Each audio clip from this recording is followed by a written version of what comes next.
Hi there, welcome to mographplus.com. In this tutorial I'm going to show you how to generate displacement map from your 3D objects. So it's going to be really useful. Imagine you have 300,000 poly in your scene, and you can replace that heavy amount of polys with a single displacement map.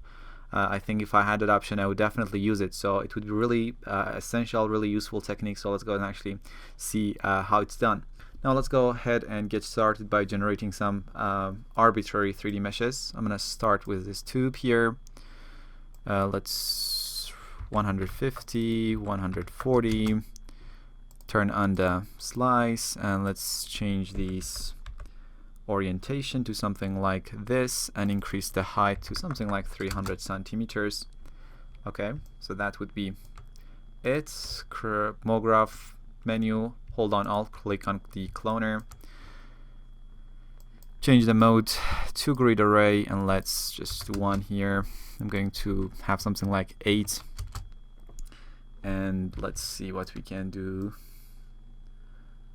So something like this would be enough, and let's go ahead to something like this. Select the cloner, MoGraph effector, and add a plane effector. Turn on the rotation, and let's go to something like 5 on pitch, something like this. So that's it. The next thing would be to actually create a camera. I'm just going to go inside that camera, and I think it would be nicer if you go to something like this. Doesn't matter that much really.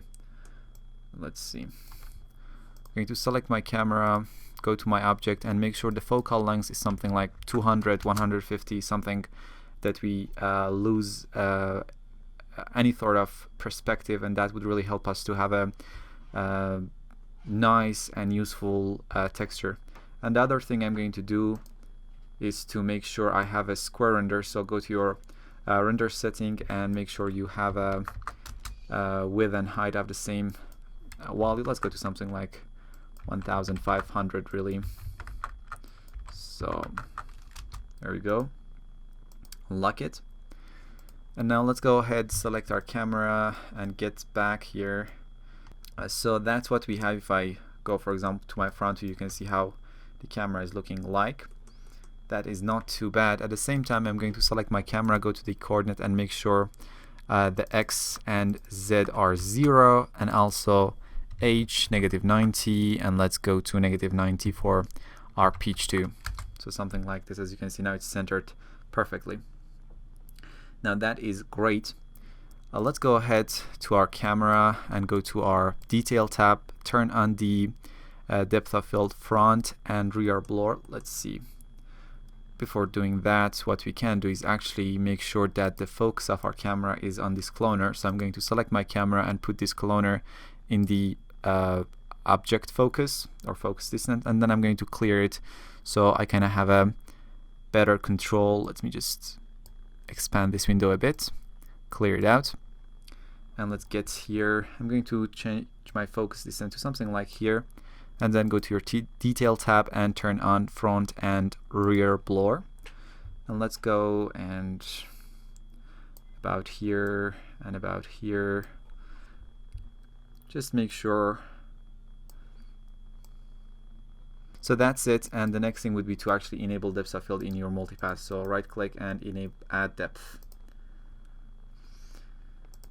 Turn off save for the moment, and I'm going to render and see what we are going to get. So that's our render, and if I go to my layer, you can see we have our depth map here, as you can see. Not too bad at all. Everything is good. What we can do here is maybe we can go to these cloners. Let's get out of the camera here, and let's just make these guys kind of a bit closer together, something like this. Okay, get back to the camera, and let me hit Shift and V, go to your view, and I'm going to increase the opacity of my save frame so I can see exactly what's going on. Okay, that's definitely not too bad. And if I change this window a bit, okay, That's good. Let's render it again. So that's much more better. And now what I can do is to just, let's save this map. I'm going to save and just pick a place on your hard drive. So I chose this folder. Let's go to something like Photoshop PSD 16-bit, even though it really doesn't matter in this case. And let's just copy the same thing to here and turn off multi-layer file. You can go ahead and actually render it. Just yes. There we go. So now that we have this data, we can open up another Cinema 4D scene, and now we can use this displacement map to generate some 3D meshes. Okay, instead of having this, all of these meshes in the scene, just get out of my camera, we can go ahead and now generate something quite similar to this using a displacement map that we just created. So let's get back to our other scene. I'm just going to create a quick cube. Let's create a new Cinema 4D material. Go to your displacement map, turn it on, and let's load this texture that we just created, which is this depth map. Okay, yes. And I'm going just to turn on subpolygon displacement map, go to something like 6, and at the same time let's go to the cube and increase the segments, so we're gonna have a bit more detail on our cube, and there we go. That's good. Let's just go ahead and apply this to this cube and quickly render it. So that's what you're getting here. I think it's cool. There we go. Now we have something quite similar to our mesh that we are working on, and I can, if I wanted to, simply go ahead and increase the amount of displacement map. Let's go to something like 10 centimeter here, and there we go. That's what we have, and I think it's very cool. Let's see. There we go. Now let's go ahead and quickly create a nice scene and render it out and see how that's gonna work out. So let's head back here, and the first thing I want to do is change my render to a physical render, and let's have a quick depth of field here, and let's create a camera. I'm just going to my default view here, and let's create a camera. Also make sure, so let's change our film aspect to HD, and let's maybe go to that camera, zoom in a bit, maybe something like this. Let's create a new target light. I'm just going to change it to an area light and get to that light here. Let's see, now we're looking our scene from this camera. That's a good angle here. Let me just change this target here and get back, or actually let's get out of this camera and see where this thing is headed. I'm going to select my light, go to its coordinates, and let's change this to -180, -90, and there we go. And let's go to something like 500 centimeter. I'm going to its detail tab and increase its size to something like 400 centimeter. That's cool. And let's make sure it also has an area shadow. Let me create a duplicate, control and drag, and let's put this guy here, turn off the shadow on this one, and let's see, I'm just going to put it down here. Let's see, something, that's our camera, so let's do our lighting based on this camera. Going to change its size to something like this, and let's create another duplicate, and let's put this thing down here, maybe to something like that, and that's gonna work. Just let's select this light and change its intensity a bit, and also let's change the color so we can have a yellow blue balance here, or cold and warm balance, whatever you call it. Make it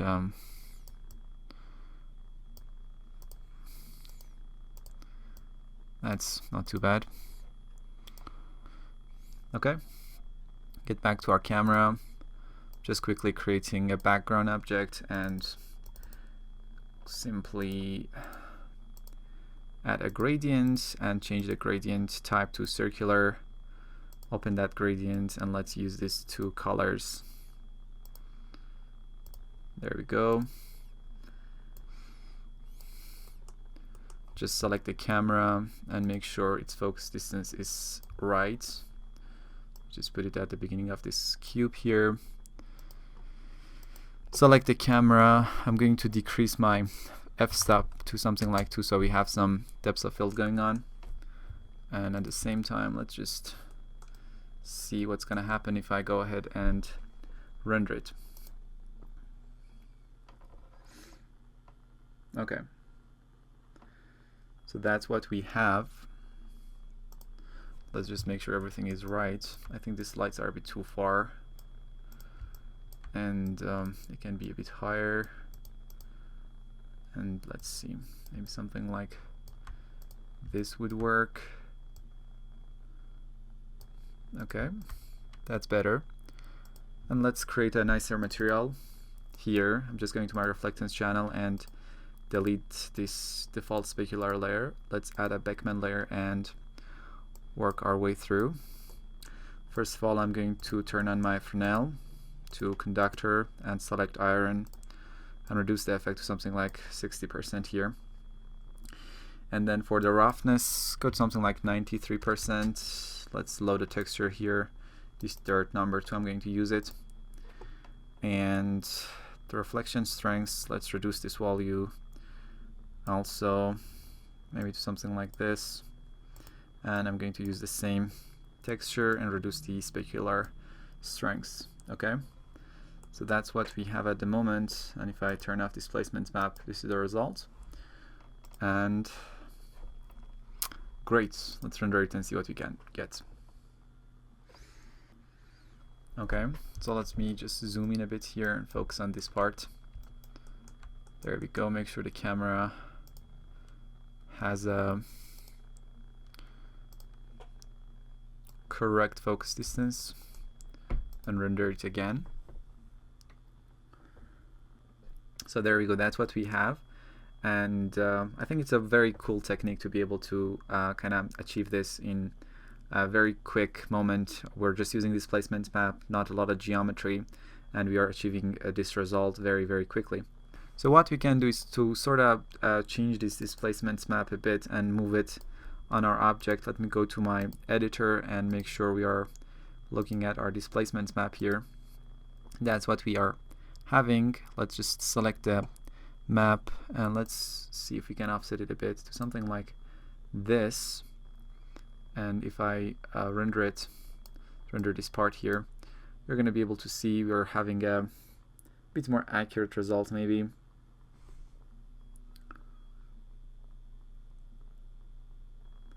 Okay, that's not too bad, definitely. Let me just go ahead, and if you want, you really can get very, very crazy about it. I mean, you can get here, let's change our f-stop to something like 1 to have a bit more powerful depth of field effect here. Just make sure we have actually depth of field turned on. Yes, we did it. And let's see what we get this time. Great, now we get this nice depth of field. As you can see, it's a really useful technique, and I hope it was useful, guys. Make sure to check out our website mographless.com and our premium tutorial page with a lot of cool Cinema 4D tutorials. So thank you for watching. See you next time.